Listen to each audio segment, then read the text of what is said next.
हमारा उस पेपर को हम सोल्व करने वाले हैं। तो देखिए बहुत ही महत्वपूर्ण पेपर है साइंस का, जो कि आज हुआ है यानी कि 2 मार्च को। तो देखिए इम्पोर्टेंट क्वेश्चन यहाँ पे क्या क्या आए हैं इसमें हम ले रहे हैं, यानी कि 31/2 यानी कि सेट 3 है यहाँ पे। तो देखिए इम्पोर्टेंट क्वेश्चन क्या है, इनके आंसर। तो सबसे पहले देखिए, लोहे यानी कि आयरन की एक कील को कॉपर सल्फेट के विलयन में रखा जाता है। तो 15 मिनट के पश्चात इस कील को बाहर निकालने पर कील पर किस रंग के निक्षेपण की परत पाई जाती है। तो देखिए यहाँ पे आयरन मोर रिएक्टिव है कॉपर से, तो यहाँ पे आयरन सल्फेट बन जाता है और कॉपर जो है वो आयरन की कील के ऊपर निक्षेपित हो जाती है। तो यहाँ पे जो भूरे रंग की परत जमा हो जाती है, यानी ब्राउनिश लेयर जमा हो जाती है। अगला क्वेश्चन है, निम्नलिखित प्रकरणों पर विचार कीजिए। तो यहाँ पे इनमें से वह प्रकरण कौन से है जिसमें नए पदार्थ बनेंगे। तो देखिए यहाँ पे CaSO4 प्लस एल्यूमिनियम, तो यहाँ पे एल्यूमिनियम जो है यहाँ पे मोर रिएक्टिव है। एल्यूमिनियम और कैल्शियम की बात करें तो कैल्शियम जो है यहाँ पे कैल्शियम कम रिएक्टिव है, तो यहाँ पे फर्स्ट रिएक्शन नहीं होगी। कॉपर भी लो रिएक्टिव, तो A और C रिएक्शन नहीं होगी। यहाँ पे कैल्शियम ज़्यादा रिएक्टिव है कॉपर सल्फेट में कॉपर से, तो यहाँ पे रिएक्शन हो जाएगी। और Mg भी Zn को डिस्प्लेस कर देगा और या MgSO4 बना लेगा, तो यहाँ पे भी रिएक्शन हो जाएगी। तो जो B और जो D है, यानी कि जो ऑप्शन जो D है वही हमारा इसका करेक्ट आंसर हुआ, यानी कि ये जो दोनों रिएक्शन होगी B और D वाली।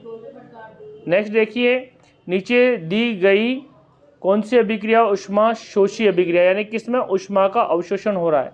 तो देखिए कोयले का दहन, यहाँ पे उष्मा, और वनस्पति पदार्थ का कंपोस्ट, यहाँ भी उष्माक्षेपी अभिक्रिया है। श्वसन प्रक्रिया भी उष्माक्षेपी है।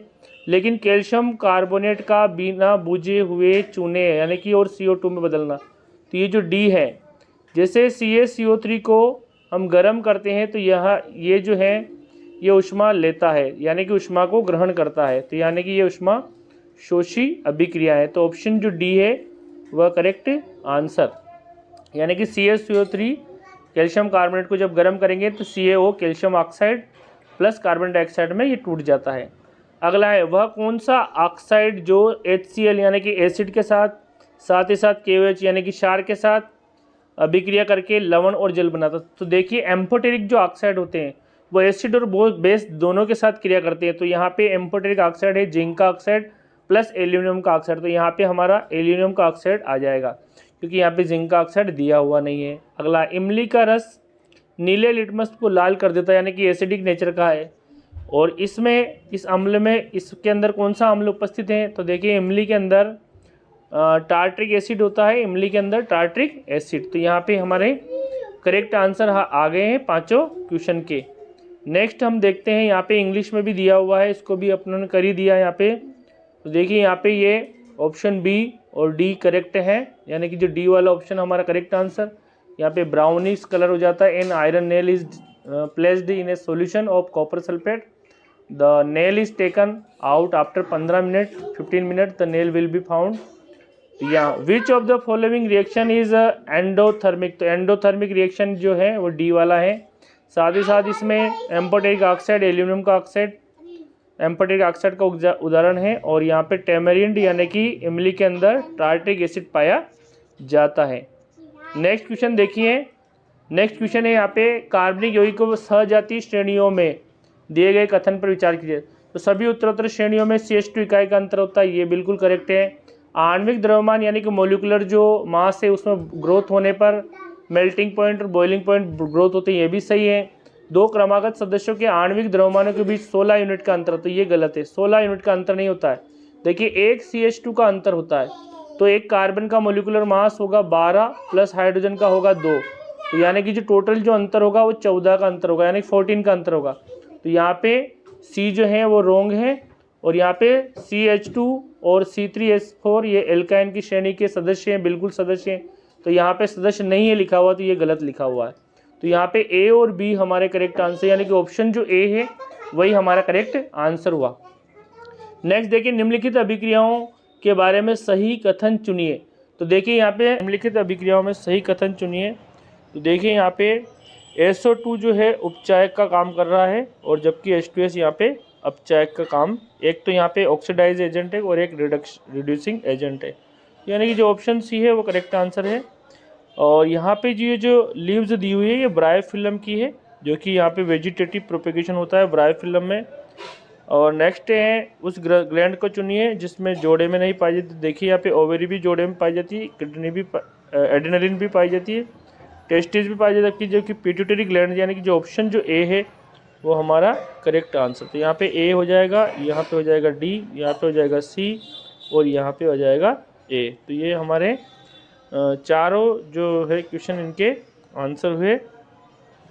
देखिए यहाँ पे सारे क्वेश्चन अपनों ने उधर करवाई दिए, तो आप वहाँ से देख के इसको आसानी से कर सकते हैं, कोई इशू नहीं। यहाँ पे इसमें पिट्यूटरी हो जाएगा, इसमें ब्रायोफिल्म हो जाएगा, और यहाँ पे जो है इसमें जो आपका ऑप्शन ए हो जाएगा, और यहाँ पे जो है आपका जो है बी, ए और बी करेक्ट है, यानी कि जो ऑप्शन जो ए है वो हो जाएगा। तो यहाँ पे आप इसको देख के मैच कर लेना। नेक्स्ट देखिए यहाँ पे अगला क्वेश्चन है, मानव श्वसन तंत्र में कोई व्यक्ति श्वास अंदर लेता है तो पसलियों की स्थिति और डायफ्राम की स्थिति। तो देखिए जब हम निश्वसन करते हैं यानी इंस्पायरेशन करते हैं तो पसलियाँ ऊपर उठती हैं और डायफ्राम चपटा हो जाता है, यानी कि जो ऑप्शन जो बी है वह हमारा करेक्ट आंसर।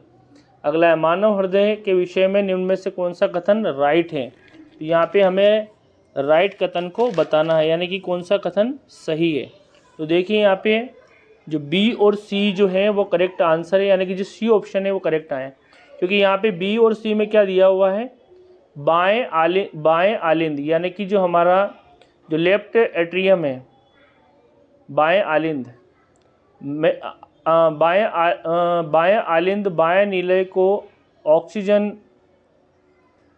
ऑक्सीजनित रुधिर स्थानांतरित करता है, यानी कि हमारा जो बायां वाला जो लेफ्ट वाला है बिल्कुल ऑक्सीजन स्थानांतरित करता है, जो शरीर के विभिन्न भाग तक भेज जाता है। और जबकि जो दायां आलिंद यानी कि राइट एट्रियम है, ऊपर और नीचे दोनों से मांसपेशियों से अनऑक्सीकृत रुधिर इकट्ठा करता है बिल्कुल। तो बी और सी यहाँ पे।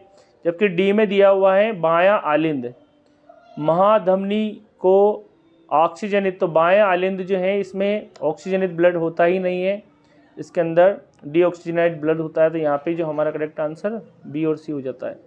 अगला, दो मटर के पौधों के बीच क्रॉस कराने पर 50% लंबे और 50% बोने, तो ये किस कंडीशन में प्राप्त होंगे, ये जब हम एक कैपिटल टी और एक स्मॉल टी होगा और एक दोनों स्मॉल टी होंगे, तब जो रेशो है वो आ जाएगा हमारा कैपिटल टी स्मॉल टी, यानी कि 50-50% रेशो यहाँ पे प्राप्त होगा उस कंडीशन में।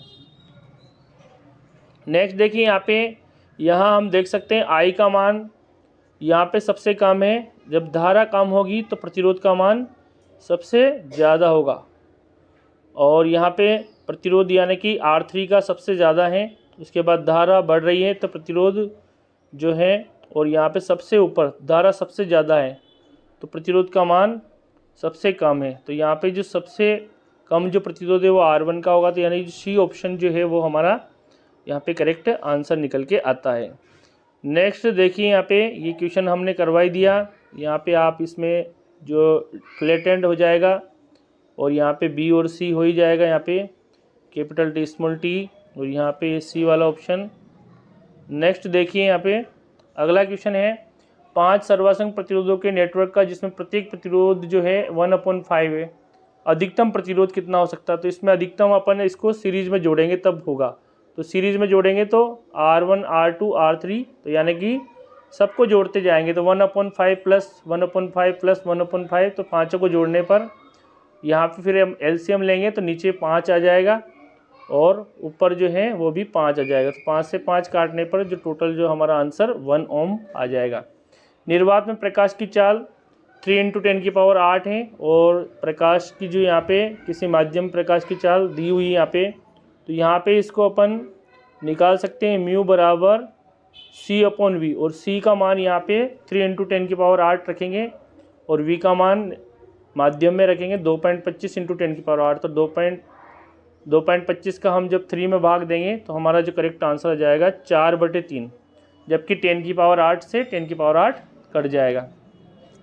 16वां जो क्वेश्चन है हमारा बहुत ही मज़ेदार प्रश्न है। यहाँ पे विद्युत फ्यूज अतिभारण के कारण होने वाली क्षति से बचाता है। बिल्कुल ये करेक्ट आंसर है। तो यानी कि बचाता है। अतिभारण के समय परिपथ में कुल प्रतिरोध वृद्धि हो जाती है। तो यहाँ पे ये बात सही नहीं है। लघु पतन के समय शॉर्ट सर्किट के समय धारा बढ़ जाती है, ये भी सही है। जबकि सभी सांद्रताओं को समान धारा प्रवाहित कराने के लिए पार्श्वक्रम, तो देखिए पार्श्वक्रम यानी कि पैरेलल में नहीं जोड़ते अपन, समान धारा के लिए हम उसको सीरीज में जोड़ते हैं। तो यहाँ पे ए और सी करेक्ट आंसर आ जाता है, यानी कि जो सी ऑप्शन है वो करेक्ट है। नेक्स्ट देखिए यहाँ पे कथन और कारण वाले क्वेश्चन है। कार्बन सोडियम और मैग्नीशियम के ऑक्साइड का अपचयन करता है, नहीं करता है, क्योंकि यहाँ पे सोडियम और इनके साथ ऑक्सीजन की बंधुता अधिक होती है। और नेक्स्ट है सोडियम और मैग्नीशियम की बंधुता कार्बन की अपेक्षा ऑक्सीजन के प्रति अधिक है। बिल्कुल ये सही है। तो यहाँ पे ए जो है, ए और आर दोनों की हम बात करें तो ए जो है उसका अपचयन नहीं करता है, तो ए गलत है, जबकि जो आर है वो सही है। तो यानी कि यहाँ जो आपका जो आंसर आ जाएगा ए गलत है परंतु आर सही है, यानी कि डी।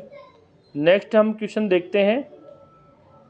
नेक्स्ट क्वेश्चन देखेंगे, ये आपको करवाई दिए। यहाँ पे 4/3 आ ही जाएगा। यहाँ पे 1 ओम आ जाएगा, ऊपर वाले में 1 ओम, और इसमें आपका ए और सी यहाँ हो ही गया, और लास्ट में इसमें डी ऑप्शन यहाँ पे करवाई दिया। नेक्स्ट देखिए यहाँ पे नेक्स्ट क्वेश्चन है, जब किसी धारावाही तार में प्रवाहित धारा के परिणाम वृद्धि होती है तो उसके निकट चुंबकीय विक्षेप में कमी नहीं आएगी उसमें। तो ये यहाँ पे ये गलत है। तो यानी कि जो ए है वो कथन जो है वो गलत है।